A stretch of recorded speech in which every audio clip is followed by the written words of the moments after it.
안녕하세요. 잘 들리시죠? 네. 아까 이제 소개를 해주셨는데요. 저는 미국에서 영화 공부를 하고, 여러분들 이제 나이들이 다 아주 젊으셔서 이제 한 20년 전쯤에 경희대 이제 임용이 돼서 쭉 영화를 지도하고 있습니다. 그리고 아까 이제 심사위원 했다고 하셨는데 그렇지는 않고 제가 한 2, 3년에 하나씩 또 영화 만들어서 여기저기 이제 영화제에도 내고 상영도 하고 그래서 이제 상을 받았는데 잘못 오해하신 것 같습니다. 사실 제가 여러분들에 대한 정보, 이 수업에 대한 정보를 정확히 알지를 못해서 세계관을 좀 더 얘기해야 되는 게 아닌가 이런 생각을 했는데 오다가 또 교목 실장님 말씀 들으니 제가 알고 있는 문화에 대해서 더 설명을 준비를 더 하면 어땠을까라는 아쉬움이 있는데요. 그런 것들을 감안해서 여러분들하고 문화에 대한 내용 또 예수님에 대한 내용 한번 나눠보도록 하겠습니다.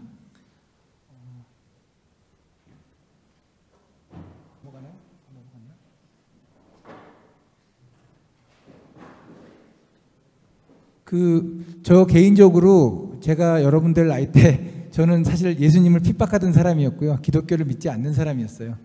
여태까지도 저는 의문점을 갖고 하나님이 살아계시고 저와 함께 하신다는 증거를 찾으려고 나름 눈을 번쩍 뜨고 삶을 살아가는 사람 중에 하나인데요. 이제 처음에 저한테 좀 마음에 와닿던 얘기가 하나님께서 이 세상을 만드시고 쭉 주관하신다고 하시면 그런 가정하에서 사람들은 그렇지 않다고 믿는 사람들이 더 많잖아요. 많은 사람들이 우리가 만들어 나가는 이야기다, 그것이 역사다라고 하면 영어로 our story가 돼야 될 텐데 왜 영어가 히스토리일까? 라는 취지에서 히스토리라고 하는 것은 우리가 비록 역사를 이뤄나가는 것 같지만 결국 그것을 주관하시는 분이 창조자이신 하나님이 아닌가, 그렇게 돼서 이 히스토리라는 말이 만들어진 것이 아닌가 이런 생각이 들었거든요. 저 개인적으로도 예수님을 믿지 않을 때는 많은 분들이 그런 얘기를 했죠. 부처님이나 예수님이나 다 비슷한 사람들이 아니냐 이제 이런 얘기를 해요. 근데 저 개인적으로 성경을 보면서 놀랐던 점이 하나가 있는 것이 무엇이냐면 화려하게 묘사가 되어 있지 않아요. 예수님의 그 조상들, 예수님이 어떤 조상들을 통해서 나왔는지를 설명할 때 만약에 우상을 숭배하게끔 하고 또 인간이 만든 내용이라면 분명 그 사람을 더 화려하게 만들기 위해서 그분의 어떤 조상들을 더 화려하고 명망 있고 흠이 없고요 이렇게 묘사를 했어야 될 텐데 예수님의 조상은 이따가 잠깐 보겠지만 굉장히 이 속된 표현으로 개차반이 많아요. 우리가 상상할 수 없는 그 내용을 저 개인적으로 결론부터 말씀드리면 죄인인 인간들의 어떤 그런 모습 가운데 하나도 꾸밈 없이 예수님이 나오셨다라는 것들이 적나라하게 묘사됐다라고 생각이 되고요. 예수님은 저 역시도 예수님 이렇게 얘기하면 어떨 때는 조금 자연스럽지 않을 때가 있는데 여러분 아시다시피 3년을 공생애를 하셨어요. 그리고 십자가에 못 박혀서 돌아가셨죠. 그 두 가지 의문점이 생기는데요. 일반적으로 본인이 뛰어남을 바탕으로 세상에 자신의 그것을 알리는 분은 그 자신의 그 권력과 지위와 명성으로 세상에 어떤 부귀영화를 누리지 본인이 스스로 돌아가시진 않거든요. 그 사람들의 눈으로 봤을 때는 예수님은 어떻게 보면 굉장히 미친 사람인 거예요. 제자들에게도 얘기했거든요. 우리가 천주교를 얘기하면 좀 그렇지만 일반적으로 막 그 예수님의 제자 12명에 대해서 여러분이 얼마큼 아시는지 모르겠지만 굉장히 성인으로 묘사를 하죠. 근데 성경을 보면 너무나 내용들이 적나라해요. 예수님이 돌아가시기 얼마 전에도 예수님 바로 옆에 있던 예수님의 제자들은 싸웠어요. 예수님은 좀 있으면 예루살렘에 입성하시면 로마를 물리치고 세상을 지배하는 지도자가 될 테니 심지어는 예수님의 이모까지 와서 얘를 국무부 장관 시키고 얘를 우의정시켜달라고 둘이 막 싸웠거든요. 근데 예수님이 그 전부터 쭉 말씀하셨어요. 너희들이 생각하는 구원이 아니다. 내가 너희들을 위해서 대속 제물이 되어야 너희들에게 참 구원이 되고 너희들에게 그것이 값진 선물이 될 것이다 라는 얘기를 했거든요. 그럼 일반적인 인간의 생각으로 봤을 때는 어마어마한 능력이 있죠. 본인 입으로 성경에도 말씀하신 것처럼 내가 천사 한 명만 불러서 이 일을 맡기면 이 세상 이것들을 다 진멸할 수 있는 능력을 가진 것을 너희가 모르느냐라고 이렇게 말씀하셨는데, 그런 분이 본인은 계속 본인이 대속 제물이 되어야 한다고 주장하시면서 또 돌아가시면서 다 이루었도다 하고 돌아가셨거든요. 인간적인 면으로 봤을 때는 굉장히 바보 같은 모습인 거죠. 능력을 가진 사람이 계속해서. 그럼 이 예수님께서 왜 대속 제물이 돼야 된다고 얘기를 하셨냐, 얘기 나온 김에 말씀을 드리면, 인간은 죄인이에요. 원죄가 있고 또 지은 죄가 있죠. 근데 하나님은 어떤 분이냐면 공의로운 분이래요. 하나님의 속성은 굉장히 공의로워. 제가 학생들하고 수업을 할 때, 저는 경희대에서 강의를 하지만 뭐라고 제가 얘기를 하냐면, 요 학생이랑 친해요. 그래도 3번 결석하면 F야. 왜냐하면 내가 약속을 했으니까. 하나님은 굉장히 공의로운 분이라 약속을 하셨어요. 오늘 제가 소개하고 싶은 존재가 하나 있어요. 루시퍼예요. 루시퍼 누굽니까? 사탄이죠. 사탄은 누구냐면 하나님의 천사장 3명 중에 가장 맏형이었어요. 하나님이 가장 신뢰하는, 가장 권위를 많이 줬던 천사장 3명 중에 맏형이었고, 그에게 줬던 역할은 무엇이었냐면 하나님을 찬양하는 찬양대의 지휘대장이었어요. 하나님의 능력으로 어마어마한 음악성을 줬겠죠. 그런 루시퍼가 하나님을 거역하고 자기가 하나님이 되겠다는 죄를 졌어요.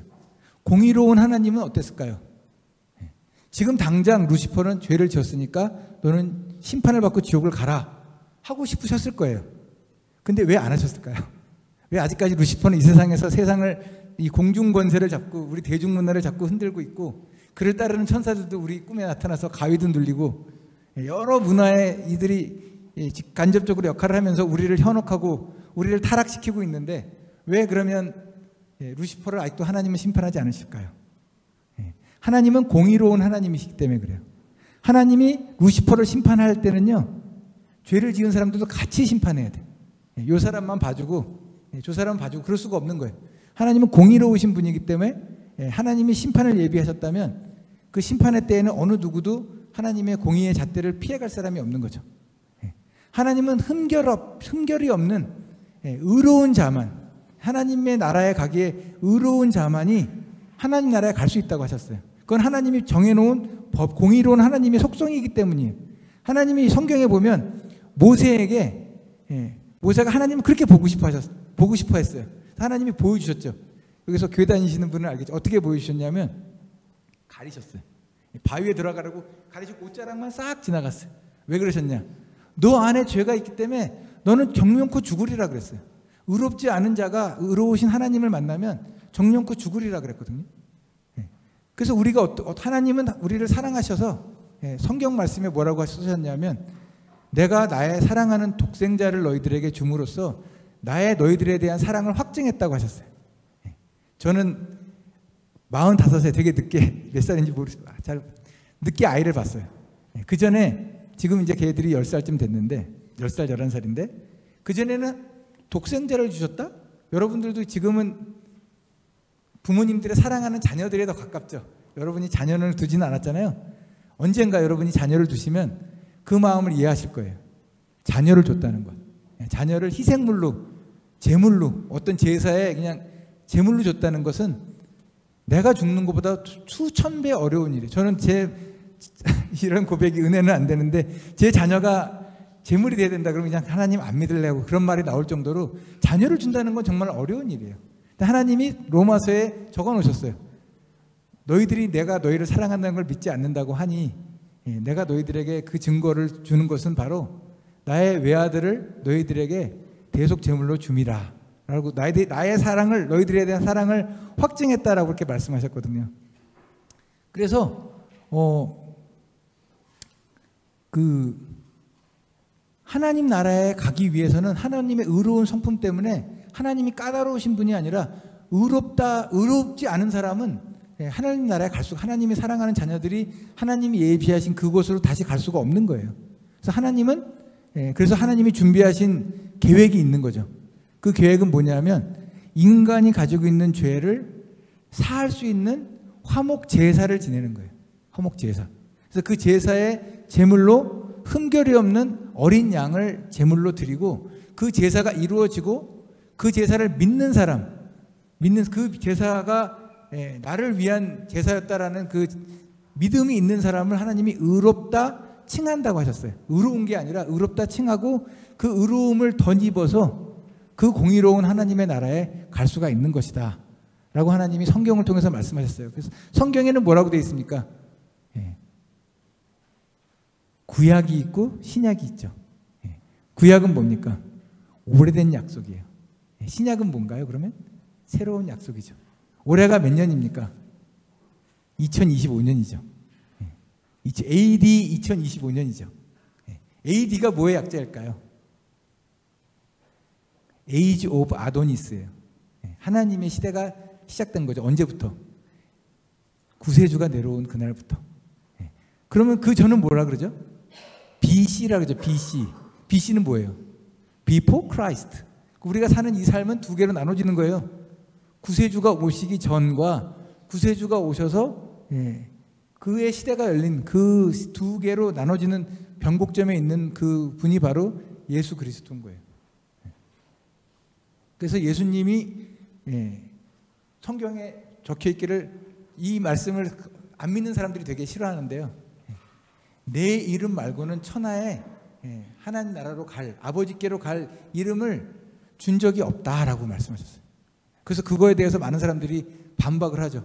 왜 예수 믿는 사람만 하늘나라를 가? 다른 건 안 되나? 하나님이 그렇게 말씀하셨어요. 나의 의로운 곳에 오려면 의롭거나, 근데 아무도 하나님의 영광에 이를 자가 없다고 했어요. 왜냐하면 제가 이렇게 옛날에 미술을 해서 물감을 타보면 화이트 붓이 따로 있어요. 화이트 붓, 하얀색 붓. 화이트 붓을 만약에 다른 붓이 들어와서 한 번이라도 찍었다 바르면요, 화이트는 0.00001%라도 순 화이트가 아닌 거죠. 의로운 것이 아닌 거예요. 하나님의 의로운 성품에 그 영광에 이를 자가 없다라고 했어요. 그 성경 말씀에 이렇게 나와 있는 거죠. 자, 그래서 쭉 보면 저도 처음에는요, 시간이 없는데 빨리빨리 가야겠다.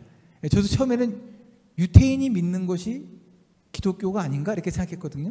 유대교가 곧 기독교가 아닌가 생각했어요. 근데 그게 아니더라고요.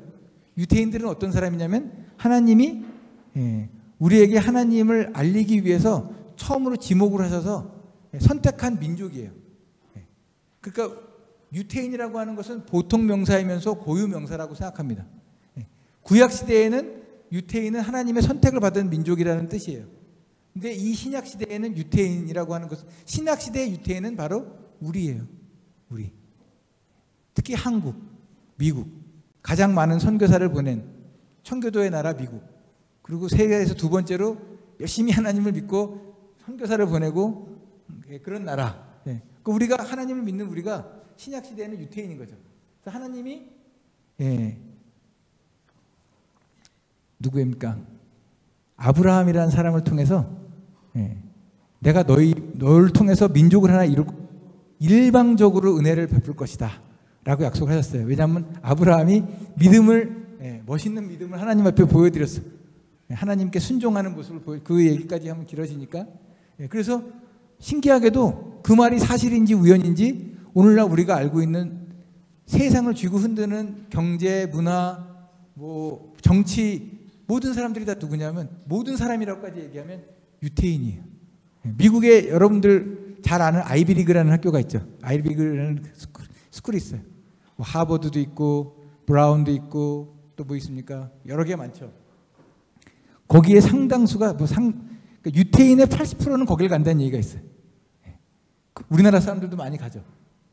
그래서 영화 쪽에서는 스티븐 스필버그도 있고, 마크 주커버그도 있고, 아인슈타인 말할 필요도 없고, 그죠? 그래서 하나님은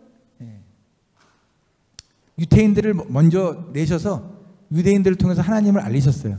근데 아이러니한 것은 바로 예수 그리스도가 이 땅에 오셨을 때 못 알아본 사람들이 유태인이었어요. 그리고 하나님이 재밌는 말씀을 하셨어요. 예수님을 통해서 무슨 말씀하셨냐면, 언제 예수님께서 다시 오셔서 심판을 하실 것입니까? 라고 물어볼 때 예수님이 뭐라고 하셨냐면 땅끝까지 복음이 전해졌을 때, 땅끝까지. 그래서 그때 그 바울과 베드로가 열심을 냈어요. 열심을 내서 땅끝이 스페인인 줄 알고 스페인만 가면 예수님이 다시 오신다. 그래서 스페인을 가고 로마가 땅끝인가? 땅끝을 가봤는데 아니었죠. 로마를 통해서 결국 세계에 복음이 전해지긴 했지만 결국 땅끝은 어딜까요? 바로 이 자리예요. 그렇죠? 지구는 둥글기 때문에 이 자리예요. 땅끝까지 복음이 전해진다는 얘기는 이스라엘이 하나님 말씀에 순종을 하고 하나님께로 돌아오는 그때가 바로 땅끝에 복음이 전해진 때라고 하더라고요. 자, 그래서 참 아이러니컬하게도 하나님이 주신 그 복으로 유태인들은 2000년 동안 나라가 없는 삶을 살았지만 각각 흩어진 나라에서 엄청난 영향력을 발휘하고 살다가 최근에 나라를 만들고 오늘날에도 제가 이건 주관적인 의견 표현인데 못된 짓을 하고 있죠. 아직 순종을 하고 하나님께로 돌아오지 않았다라고 저는 생각을 합니다. 그 당시에 그 예수님이 태어나시기 한 2000년 전부터 하나님이 주관적으로 개입을 하셔서 하나님의 선지자와 예언자를 통해서 하나님이 이스라엘을 지도하시다가 400년 동안은 아무도 안 보내줬어요. 그러면서 그 오시기 400년 전까지 굉장한 어떻게 보면 좀 침체기가 있었던 거죠. 그 당시에 대형교회 목사님들, 그다음에 뭐 지도자들, 로마가 지배를 하니까 로마가 인정한 그 동네의 왕, 이런 사람들이 도무지 영적으로 깨어있지가 않았던 거죠. 예수님이 오셨을 당시에. 그래서 아무도 못 알아본 거예요. 예수님이 어떤 모습으로 오셨냐? 갈릴리 지방에 지방 사투리를 팍팍 쓰고 모양새도 안 나는 삐쩍 마른 볼품없는 모습으로 오셨대요. 그러니까 더더군다나 영적으로 깨어있지 않은 많은 사람들이 예수님을 못 알아봤죠. 예수님이 심지어는 많은 기적과 이사를 행했음에도 불구하고 그들은 믿지 않았고 자기들의 권력을 잡기에 바빴어요. 그래서 그 사람들이 예수님을 죽이는 우를 범한 거죠. 대형교회 목사들이, 또 그 당시 지도자들이. 그나마 제일 깨어있던 사람이 누구냐면 빌라도라고 하는 로마에서 파견한 그 지역을 지도하는 통치하는 자였어요. 아직까지 터키에 성 소피아 성당이라는 데를 가시면요, 인터넷 검색하면 다 나와요. 빌라도가 예수 그리스도를 죽이고, 이거 어쨌든 총독한테 그 로마 황제에게 보낸 편지가 거기에 딱 보존이 돼 있대요. 그러니까 역사적인 사실인 거죠. 근데 빌라도는 뭐라 그랬냐면 손을 씻었어요. 이 사람은 꿈을 꿨어.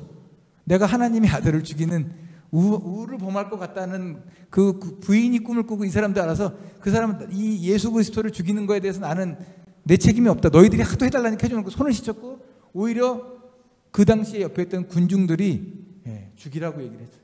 그리고 그 피값이 만약에 우리가 죽이는 그분이 예수님이 맞다면 그 피의 값을 우리 자손들에게 돌리소서, 이런 말씀이 사대복음서 안에 들어가 있습니다. 그래서 우연인지 필연인지 쭉 핍박을 받다가요, 여러분이 잘 아시는 것처럼 600만 명이, 그래서 하나님은 모르겠습니다. 사랑의 하나님이신데 역사적인 사실로 유태인들이 엄청난 핍박을 받게 됐습니다. 그리고 그들이 드라마틱하게 자기 나라를 만들게 됐죠.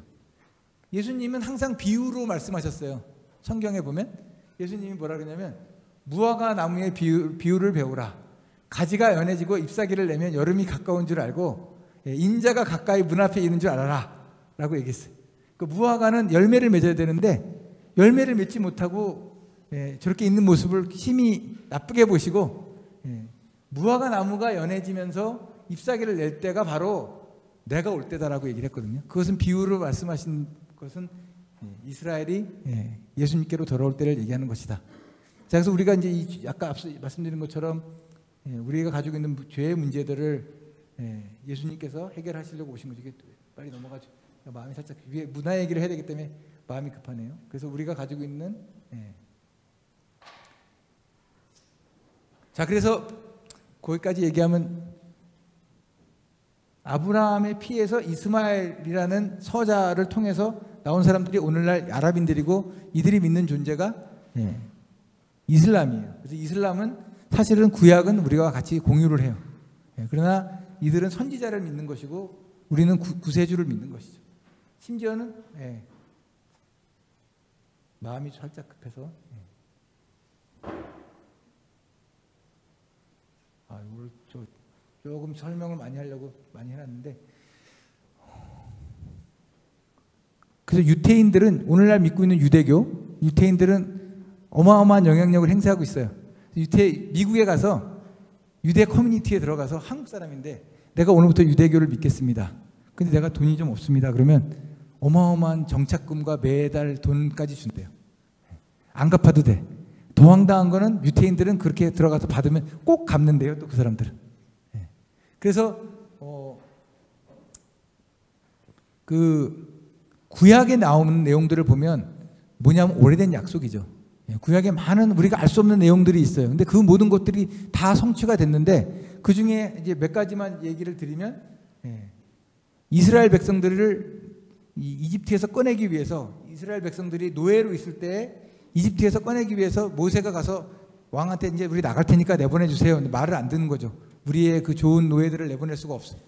7가지 재앙을 줬는데도 내보내주지 않아서 마지막에 택한 것이 바로 첫째 아들을 죽이는, 첫 번째 태어난 거를 죽이는데 뭐라 그러냐면 어린 양을 잡아서 이스라엘 백성들 각 집마다 다 그 피를 문설주에다 발라라. 그러면 천사가 와서 화를 내릴 때 피해가 안 되는 거예요. 예표인 거죠. 우리가 예수 그리스도의 어린 양의 피로 말미암아 심판의 진노를 피해간다는 예표가 저기 있는. 그래서 이스라엘 사람들이 그때 어린 양을 잡아서 자기들 문간에 다 이렇게 발라서 첫째 아들이 죽는 것을 면했다고 하더라고요. 이와 같은 걸 통해서. 그래서 이 내용들을 보면 요 얘기만 한번 얘기해 볼까요? 다윗이라는 사람은 누굽니까? 데이빗이죠. 다윗은 하나님이 내 마음에 합한 자라고 얘기하고 하나님을 너무 찬양하고 하나님께 복을 많이 받은 자였어요. 근데 다윗이 그 모든 것을 갖고 있다가 어느 날 이 사람이 실족을 하죠. 실족. 어느 날 이렇게 딱 모든 걸 가진 다윗이 이렇게 길을 걷다가 어떤 여인이 목욕하는 모습을 봐요. 너무 아름다운 거야. 그 누구냐? 저 사람이 밧세바래요. 내 장군의, 우레아라는 장군의 부인이야. 근데 자기 거를 취했어요. 그렇죠? 거기서 난 자녀를 통해서 예수님이 오신 거예요. 물론 예수님은 성령으로 잉태를 하셨어요. 그러나 예수님의 계보를 보면, 근데 우리가 김일성이다 예를 들면 김일성이 자기 백두산 계보, 백두혈통 계보를 만들 때 그런 내용 안 집어넣겠죠. 근데 그뿐만 아니라 기생과 뭐 이런저런 내용들이 있다는 거죠. 자, 여기 내용을 보시면 마침 이런저런 이유를 통해서 요셉과 마리아가 하필이면 나사렛에서 베들레헴으로 갈 수밖에 없었어요. 인구조사를 위해서. 근데 한참 전에 베들레헴에서 그 아들이 나올 것이다. 구세주가 나올 것이라는 말이 이제 예언이 되어 있던 거죠. 이와 같이 심지어는 이사야서에는 어떤 내용이냐면 그의 옷가지를 병사들이 제비를 뽑을 것이다. 이게 무슨 얘기야? 말도 안, 이거 무슨 밑도 끝도 없이 무슨 얘기냐? 그러나 그 얘기는 성취가 됐어요. 예수님이 십자가 못 박혀 죽으시고 그때는 옷감이 너무 귀해서 그 옷들을 벗기고 속옷만 입고 박히셨는데 그 옷을 밑에 애들이 제비를 뽑음으로 구약의 예언이 성취됐다는 말이 있거든요. 그래서 구약은 예수님이 어떻게 오실 것이고 어떤 일이 벌어질 것이라는 것들이 나오는 거죠. 사대복음서는 그래서 예수님과 함께 시간을 보낸 3년을 시간을 보낸 제자들이 예수님의 행적을 고스란히 다 적은 내용들이에요. 그래서 그런 내용들을 적은 것이고요.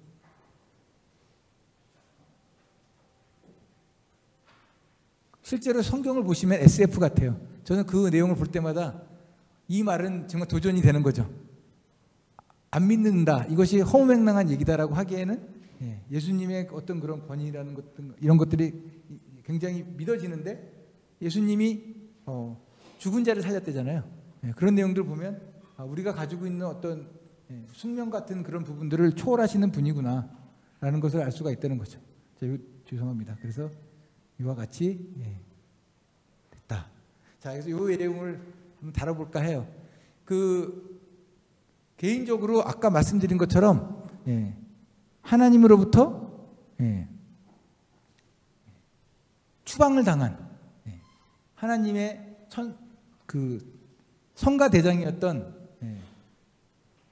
사탄은 오늘날 이 세상에서 무엇을 하고 있을까? 우리가 흔히 악마나 사탄이나 이런 내용들을 많이 미디어를 통해서 스토리텔링을 통해서 보잖아요. 사탄은 이 세상에서 지금 현재 무엇을 하고 있냐면요. 결론부터 말하면 한 명이라도 천국에 가지 못하고 나와 함께 지옥에 가도록 그 역할을 하고 있는, 지금 현재도 그 일을 아주 열심히를 내서 하고 있는 거죠. 자신이 숭배를 받기를 원하고 자신을 통해서 영혼들이 하나님께로 가는 것을 막고 있는 역할을 하는 것이 바로 사탄이에요. 여러분들이 옛날 것을 되게 구닥다리라고 생각할지 모르지만 사탄이 본격적으로 활동을 했던 60년대부터 80년대까지의 음악은요, 굉장한 음악성이 뛰어난 음악들이 굉장히 많아요. 그것은 바로 60년대에 청교도 문화, 대중문화의 주류 문화가 무너지면서 사탄의 문화가 득세를 하면서 생겼던 현상이라고 볼 수가 있어요. 그래서 저는 이제 음악과 교수가 아니잖아요. 대중음악과 교수님들은 뭐라 그러냐면 어떤 무명 가수가 어마어마한 음악성을 가지고 몇 년 동안 엄청난 히트를 치고 영광을 누리다가 소리 소문 없이 사라진 사람들도 굉장히 많대요. 그들이 주로 있던 장르는 바로 뭐 헤비메탈 같은 장르겠죠. 그래서 그들이 장르에서 악마와 루시퍼를 친화적이고 왜곡되고 숭배하고 이런 모습을 보이는 거죠. 이와 같이. 이거 이제 여러분들도 모를 수도 있어, 그렇죠? 루시퍼라는 샤이니 노래나 런 데빌 런 이런 노래도 사실은 SM 엔터테인먼트가 이 일루미나티 또 그 프리메이슨하고 함께 지금 그 코퍼레이션을 하면서 생겨난 현상인 거예요. 오지 오스본의 미스터 크라우리, 저는 놀랐어. 제가 여러분 나이 때 잘 때 열심히 듣고 잤어요. 너무 음악성이 좋아서. 근데 그 음악을 만든 존재는 프리메이슨의 3대 아버지 중에 하나예요. 그 프리메이슨의 철학을 완성시킨 사람이에요. 근데 프리메이슨은 어떤 존재냐? 우리가 믿고 있는 하나님은 악의 하나님이고 자기들이 믿는 사탄이 진짜 하나님이라고 믿는 존재들이거든요. 그 사람이 만든 음악을 듣고 기회가 되면 한번 들어보면 안 좋은가? 음악성이 참 좋아요. 심지어는 루시퍼라는 최근 드라마에도 넷플릭스 드라마에도 굉장히 자연 친화적으로 사탄을 묘사하고 있죠. 자, 저 개인적으로는 우리나라는 미국이라고 하죠. 아름다울 밑자를 쓰죠. 그만큼 미국은 풍요로운 곳인 것 같아요. 미국을 건너갔던 사람들은 누구냐면 메이플라워를 타고 미국에 건너갔던 사람들은 바로 그 종교 개혁을 해서 원래 초대교회의 모습으로 돌아가자라고 했던 순수한 신앙을 지키려는 공동체들이 건너간 곳이에요. 그래서 그 사람들이 그 복을 받았던 곳이고 그러한 그들의 모토를 통해서 오늘날 미국이 발전을 했다라고 생각을 하거든요. 그리고 60년 전까지는 미국은 그와 같은 윤리강령과 도덕과 서로 간의 그 공동체의 어떤 그런 건강함을 통해서 또 그 안에 있는 여러 풍요로움을 통해서 엄청난 축복을 누렸다고 생각을 해요. 근데 미국이 그런 청교도적인 것을 통해서 하나님을 찬양하고, 그래서 여러분들이 미국의 50년대나 40년대를 묘사한 영화를 혹시 보실 일이 있으면 정치 캠페인송 1번 후보, 2번 후보, 3번 후보 다 나는 주를 위해 살리, 나는 하나님을 찬양하리, 안 그러면 표가 안 나와. 표가 안 나와. 트럼프도 저는 트럼프를 좋아하지도 않고 싫어하지도 않지만 제가 좋아하는 거는 트럼프가 그 말을 한 건 좋은 것 같아요. 세상의 성은 딱 두 가지입니다. 남성과 여성입니다. 그 아닌 것들에 대해서는 자기는 가증스러운 것이야. 나는 하나님을 찬양하는 사람입니다라고 얘기했잖아요. 그래서 미국이란 나라는 하나님의 말씀에 입각해서 무엇이 옳고 무엇이 그르다는 논리가 사회 전반에 확고하게 자리를 잡고 있던 나라였어요. 그런데 60년대에 들어서 이제 어떤 사건이 벌어지냐 하면 베트남 침공을 하게 돼요. 미국이. 왜 미국은 베트남 침공을 했는가? 간단한 논리로 보면 2차 세계대전을 이제 시작으로 그 디벨로프 됐던 그런 군수 산업이 어디 갈 데가 없어요. 그래서 텍사스를 위주로 한 어마어마한 군수 업체들이 엄청난 로비를 해요. 우리 무기를 나라 정부 돈으로 사서 전쟁을 해서 우리가 좀 우리 사업이 번창할 수 있게 해달라고 존슨이라는 사람을 텍사스 주지사를 통해서 엄청나게 로비를 하기 시작해요. 존 F 케네디 대통령은 그 당시에 안 된다. 베트남이라는 나라는 프랑스에도 엄청나게 괴롭힘을 많이 당했던 나라고 우리하고 직접적인 문제가 없는데 거기를 쳐들어가서 우리 젊은이들이 죽을 이유가 없다. 근데 존슨이 엄청난 잔머리를 굴려요. 텍사스 지역이 대통령의 그 인기가 없으니 카퍼레이드를 하시면서 텍사스 사람들의 마음을 좀 표심을 사시지요. 해갖고 텍사스에서 존 F 케네디가 뭘 합니까? 야외 컨버터블 차에서 카퍼레이드를 하죠. 어떻게 돼요? 너무나 처참하게 머리에 총상을 맞고 현장에서 사망을 해요. 그리고 그 시신을 관에 싣고 비행기에 올릴 때 존슨이 그 시신 앞에서 탁 선서를 해요.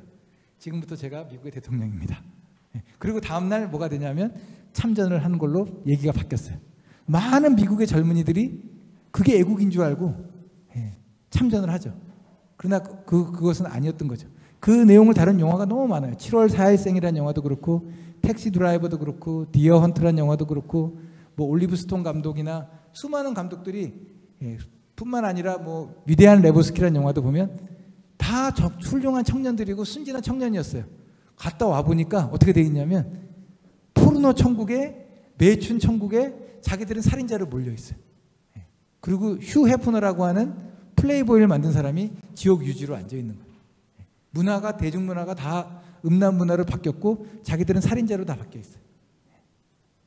그런 일들을 그 시대를 묘사하면서 많은 감독들이 미국의 그 변곡점이 되는 그 시기를 영화화하고 있어요. 그러면 왜 그러면 그 베트남 전쟁이 일어나면서 미국의 문화가 바뀌게 됐는가? 바로 지도자층들이 변절을 했기 때문이에요. 그래서 오늘날 이 젊은 세대들을 이끄는 리더급의 정신적인 리더들이 어떤 방향성을 갖고 어떠한 모습을 보여주느냐가 그 나라의 미래를 굉장히 좌우를 해요. 그래서 이때 당시에 바로 그 종교 지도자들이 그런 존슨 대통령을 옹호해 줬어요. 그래서 많은 청년들이 베트남에 갔고 미디어를 통해서 보도했을 때 이것이 잘못됐다는 걸 알았어요. 그렇죠? 그 이제 이것이 잘못됐다는 걸 알았는데도 그 당시 대형교회 목사님들이 그 정부를 옹호했죠. 근데 그 사이를 틈타고 이제 뭐가 들어오냐면 바로 히피주의가 들어오는 거예요. 히피주의. 안 되겠다. 정부나 우리가 믿었던 하나님과 하나님을 얘기하는 그 지도자들은 정신적 지도자들이 옳지 않다는 걸 알았어요. 그 자리를 사탄이 노리고 바로 히피 문화가 자리를 잡게 돼요. 그래서 젊은이들이 락 음악에 심취하는데 현실을 도피하고 여러분이 좋아할 수도 있는 비틀즈나 존 레논은 뉴 에이지 사상을 갖고 와요. 모든 것들로부터 자유로워하라. 모든 것이 너무 피곤하니 나 하나를 중심으로 우주를 만들어라. 신에게 너희들이 종속돼서 산지 2000년이 넘었으니 그래서 사탄의 대중문화가 본격화가 되면서 포스트 모던 사상이라는 것이 들어오게 됩니다. 우리가 포스트 모던 사상을 굉장히 다양한 시각으로 보는데요. 포스트 모던이라는 사상에는요. 다원주의라는 것이 있어요. 그래서 왜 우리가 신에게 종속돼야 하고 왜 꼭 신은 하나밖에 있으면 안 되고 왜 소수의 의견은 존중되면 안 되고 이런 말이 있거든요. 제가 이 얘기하면 되게 조심스러운데 할 수 없습니다. 하나님이 인도해 주시겠죠. 저는 동성애를 반대를 해요. 사실은. 근데 그건 개인적인 의견입니다. 근데 소수에는 그런 말도 있는 거죠. 왜 동성애뿐만 아니라 다양한 그런 것들을 존중해 줘야지 라고 얘기를 하거든요. 저 갑자기 마음이 쫄리네요. 어쨌든 그렇습니다. 그래서 이런 내용들이 같이 밀고 들어오는 거예요. 그래서 자국의 패권주의를 위해서 동남아의 미국의 그 어떤 그런 영향력을 넓히고 또 무기를 많이 팔아먹고 그런 것들을 위해서 청교도적인 정체성을 상실한 거예요. 그래서 그 틈을 틈타서 바로 사탄의 문화가 들어오게 된 것이죠. 그래서 그 절대신이라는 건 존재하지 않고 본질은 없고 현상만 존재한다는 예술적 관점이 견지돼요. 그래서 어느 정도의 퀄리티가 있고 어느 정도의 수준이 있는 예술이 과거에 예술이라고 인정을 받았다면 오늘날은 정말 개발세발한 것도 예술이다라고 존중을 해주지 않으면 안 되는 시대가 되었어요. 심지어는 창조론도 맞고 진화론도 맞고, 남자가 내가 저 아이의 아버지라 그러면 둘 중에 하나가 아버지일 텐데, 포스트 모더니즘에 입각하면 두 사람 다 아버지일 수 있다라는 의견이라는 거죠. 그래서 제가 여러분 나이 때 미국을 처음에 가봤는데 샌프란시스코에 그 무지개 깃발이 막 나부끼고 있어요.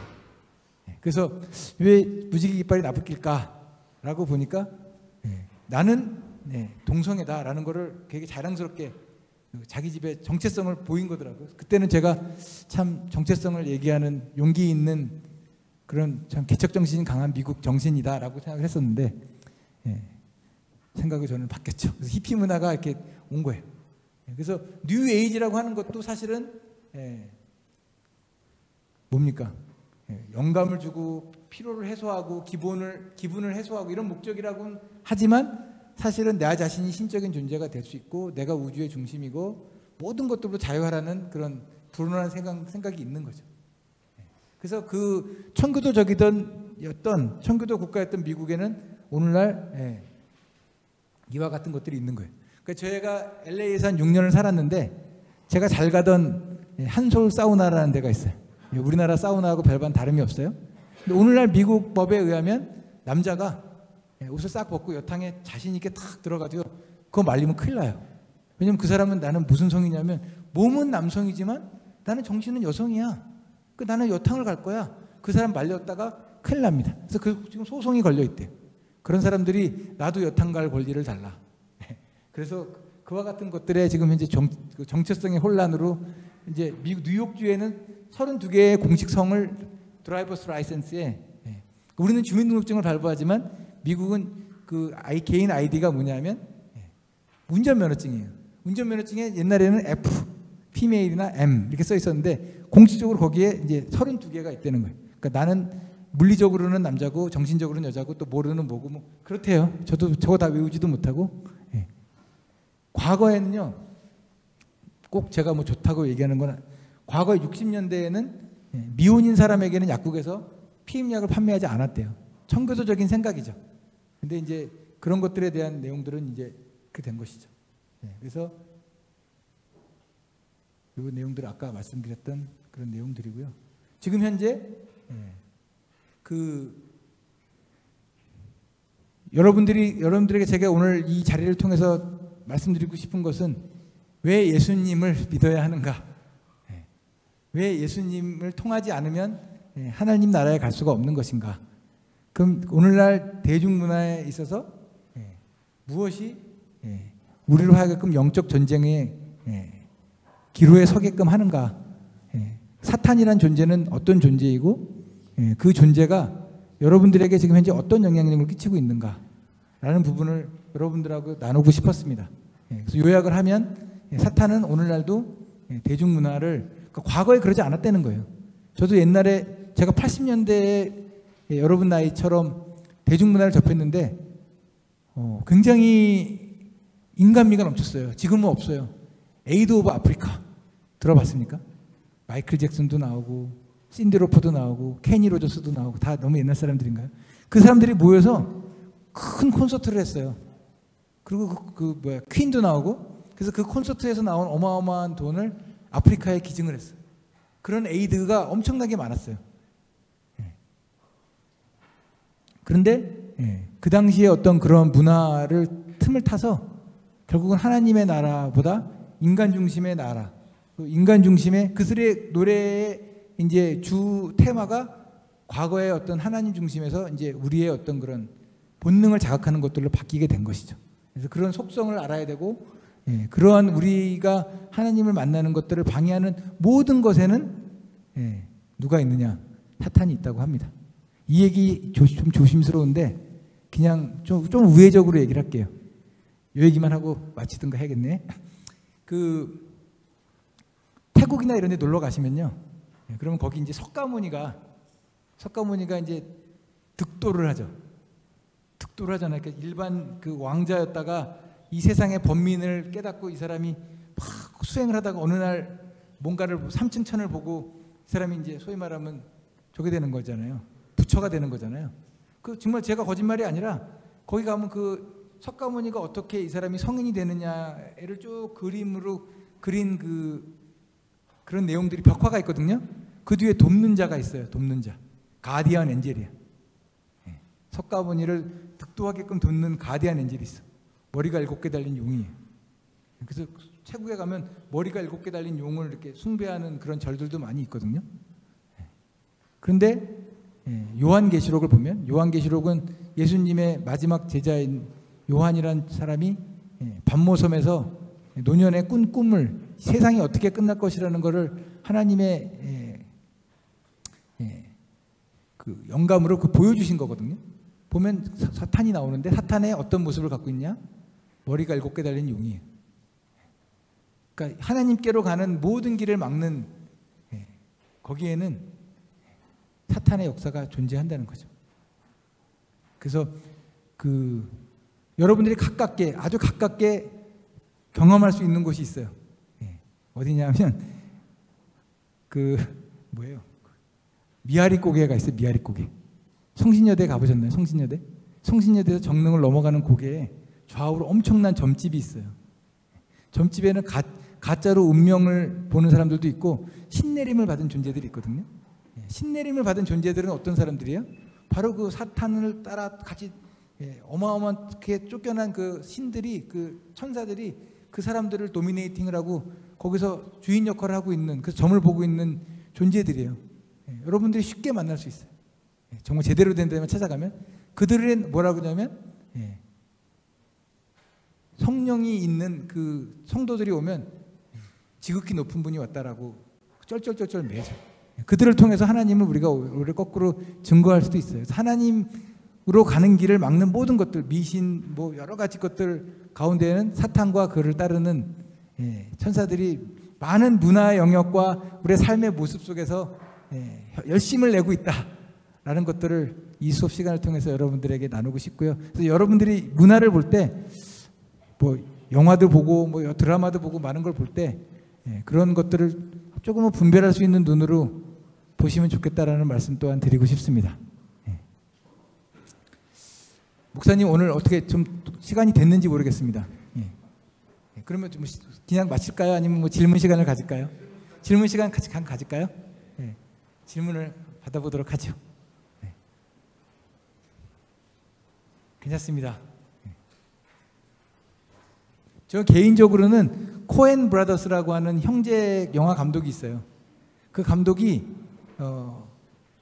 본인들이 유대 원리주의자예요. 유대교는 일요일날 일을 하면 안 된다 그래서 안식일날 뭐 엘리베이터도 안 타고 음식도 다 만들어 놓고 그런 데서 자랐던 그 사람들이 갖고 있던 그 궁금증을 지금 60이 넘었는데 쭉 그 사람들 영화를 통해서 개신교가 무엇일까라는 궁금증을 영화 속에 많이 담았거든요. 되게 좋은 영화가 많아요. 여러분들이 그런 것들을 공부하고 싶고 같이 누리고 싶고 하시면 코엔 브라더스의 영화들 한번 보시면 좋아요.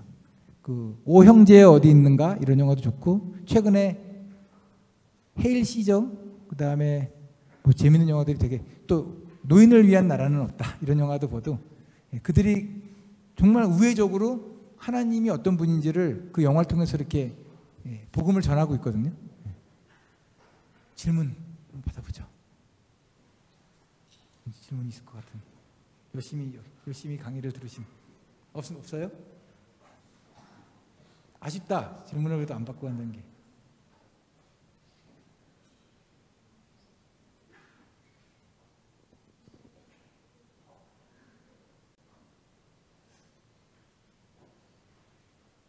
자, 그 마지막으로 저 개인적으로는 그렇게 생각을 합니다. 저도 하나님을 핍박하고 하나님을 모르고 제 삶을 개차반으로 살았고 근데 이렇게 돌아온 인생을 돌아보니까 사람이 자기의 마음으로 내 삶을 계획할지라도 그 걸음을 인도하시는 이가 하나님이다라는 말씀이 잠언에 있어요. 그리고 그냥 하루 인도하시고 한 며칠 내버려뒀다가 다음날 또 잘 있나 보는 게 아니라 눈동자 같이 지키시고 정말 사랑의 눈으로 여러분들의 삶을 정말 면밀하게 인도하시는 것 같아요. 저만 그런 게 아니라 여러분 한 사람 한 사람, 여러분이 오늘 저를 만나서 이런 만남이 있었는데 여러분 마음에 어떤 말씀이 각인되었을 수도 있다라고 판단이 되거든요. 그래서 여러분 마음 가운데 하나님이 살아계시고 하나님이 지금 이 순간에도 여러분을 하나님의 선한 길로, 가장 좋은 길로 인도하시고 계시다라는 믿음을 한번 가져보시고 반신반의하는 마음으로 가져보시면서 삶을 살아보시면서 하나님이 어떻게 역사를 하지? 저 개인적으로도 간증할 건 굉장히 많지만 그런 마음을 갖고 한번 여러분들의 삶을 살아보시면 어떨까? 그렇게 축복을 드립니다. 감사합니다. 마치겠습니다.